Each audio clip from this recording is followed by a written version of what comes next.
Press both buttons to turn on the transmitter. If the transmitter alarms, push all switches upward to turn it on. Pull down the nose latch to open the canopy. Insert the helicopter propellers.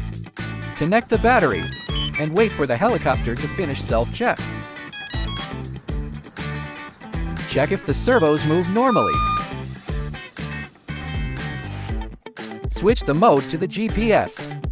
Wait for the helicopter to search for satellites until the green light stays on.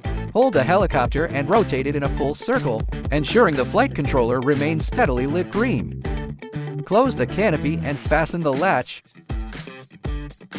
Inverted V-stick movement to arm the helicopter. Release the sticks and turn the armed switch to run. Wait for the motors to finish spooling up.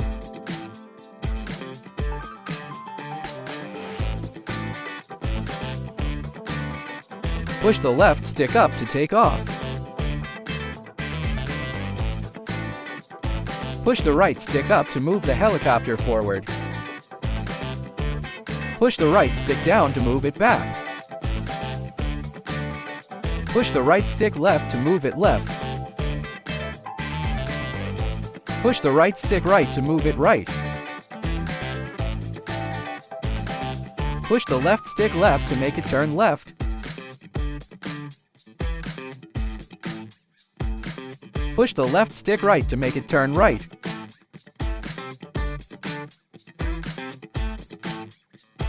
Pull down the left stick for helipter landing. Once it's stationary, release the sticks and flip up the stop switch. Wait for the propellers to stop spinning.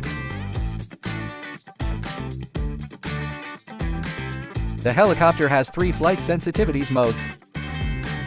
Flight speed and angle differ with each mode. Toggle down the C-turn switch, and the helicopter gets roll assist when turning. This creates a simulated bank turn.